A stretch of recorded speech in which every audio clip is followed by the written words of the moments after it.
March, শেরপুরে road মার্চে গিয়েছিলাম আমরা, পালিয়ে পালিয়ে গিয়েছিলাম। তখন ময়মনসিংহ সার্কিট হাউসের সামনে বসে আমরা বরিশালের কিছু নেতৃবৃন্দ ম্যাডাম যাচ্ছে, আমরা তার সামনে দাঁড়িয়েছি এবং আমি ম্যাডামের সাথে দাঁড়িয়ে বললাম, ম্যাডাম আমরা বরিশাল থেকে আসছি, আমি আপনার সাথে একটা ছবি তুলব। তখন তার যে বডিগার্ড তারা আমাদেরকে ধাক্কা দিয়ে সরাই দিয়ে মানে কাছেই যেতে দিচ্ছ না। তখন তো আওয়ামী লীগের অত্যাচারের মধ্যে ম্যাডামের সিকিউরিটি গার্ডটা ছিল অনেক আরো মানে আগ্রাসী ছিল, কারণ ম্যাডামের কাছে ধারে কাছে খুব একটা বেশি লোকজন দেখতে না, কারণ আওয়ামী লীগের অত্যাচারটা খুব বেশি ছিল। সেই রোড মার্চ ময়মনসিংহ বসে আমাকে ধাক্কা দিয়ে ফেলে দেওয়া হয়েছে। তখন ম্যাডাম তার গার্ডকে বকাঝকা করেছে, ও আমার দলের কর্মী, তুমি ওকে কেন ধাক্কা দিয়ে ফেলাই দিলা, ও একটা ছবি তুলবে, আসো তুমি এদিকে আসো। আমার হাত ধরে ম্যাডামের ট্রেন নিয়ে তার পাশে ছবি তুলেছি। আমি সেই ছবি নিয়ে দিচ্ছি আজকে ম্যাডাম নেই, আসলে ভাবতে আমাদের খুব কষ্ট হয়।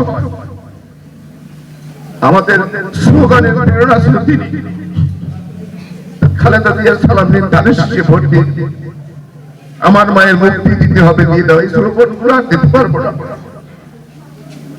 তো তার স্মৃতিচারণ কথা বললে অনেক কথাই চলে আসে।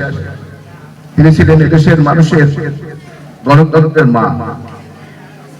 অনির্বাচনের সময় এত অত্যাচার এত নির্যাতন করেছে, তিনি দেশ ফেরত চলে যান।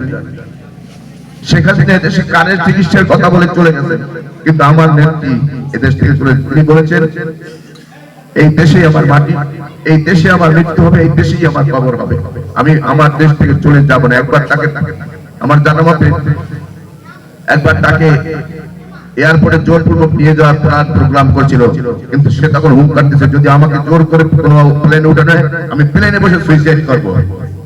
এ ধরনের হুঙ্কারও তিনি দিয়েছেন, এটি দেশকে ভালোবাসে। তো আমি ম্যাডামের গুণের কথা আপার মুখ থেকে শুনবেন। তার দেশনেত্রী বেগম খালেদা জিয়ার বিশ্বস্ত সহচর ছিল সেই নেপা। যখন মাইনুল হোসেনের বাসা থেকে আমি আরো একদিন কান্না করেছিলাম, ম্যাডামের বাসা থেকে যখন তাকে জোর করে বের করে দেওয়া হচ্ছে, ম্যাডাম চোখের পানি ফেলিয়ে বলেছিলেন আল্লাহর অভিশাপ হবে, তোমাদের গজব হবে। সেদিনও তার চোখের পানি আমরা ধরে রাখতে পারিনি। সেই চোখের পানি থেকে আমরা আমাদেরও কান্না আসছিল যে আজকে একজন সাবেক প্রধানমন্ত্রী, যার ঢাকা, যার স্বামী ছিল বাংলাদেশের রাষ্ট্রপতি, তার ঢাকা শহরে একটা বাড়ি ছিল না, যার ব্যাংকে মাত্র 40,000 টাকা পেয়েছে জিয়াউর রহমান মারা যাওয়ার পরে, তাকে আব্দুল সত্তার একটি বাড়ি দিয়েছিলেন মাইনুল হোসেন সড়কে সরকার। সেই বাড়িটাকে এই ফ্যাসিস্ট হাসিনা সরকার দোসররা জোর করে নিয়ে গিয়েছে। আল্লাহ তাআলার বিচার, আজকে শেখ হাসিনার বাড়িঘর নেই, তিনি পালিয়ে চলে গিয়েছেন।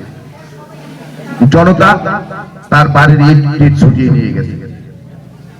আজকে আমাদের সামনে একটি কঠিন পরীক্ষা আসছে। দেশনেত্রী বেগম খালেদা জিয়ার এই শক্তি আমরা শক্তিতে রূপান্তরিত করে আগামী 12 তারিখের নির্বাচনে আমাদেরকে এগিয়ে যেতে হবে। তার শক্তি ভুলে আমরা যদি 12 তারিখে ধানের শীষকে বিজয় করতে পারি, তাহলে আজকে যে দোয়া মনোদের তার রুহের মাগফিরাত দিদি আত্মাও শান্তি পাবে। আমাদের হয়তো আশা ছিল আমাদের প্রিয় নেতা তারেক রহমান দেশে আসবেন, তিনি আবার প্রধানমন্ত্রী হবেন, কিন্তু আল্লাহ তাআলা তার সেই আশাটা পূর্ণ করলো না। দেশনেত্রী বেগম খালেদা জিয়াকে আবার প্রধানমন্ত্রী হবেন আমরা দেখে যেতে পারিনি। তবে আমাদের বিশ্বাস যে তার যোগ্য উত্তরসূরি দেশনায়ক তারেক রহমান তার মায়ের মুখ উজ্জ্বল করবেন এবং জনগণের ভালোবাসা নিয়ে আমরা আগামী দিনে আবারও আমাদের নেতা তারেক রহমানকে বাংলাদেশী জাতীয়তাবাদের পতাকাটাকে পথ পথ করে উড়িয়ে তুলব, এটাই আমাদের বিশ্বাস।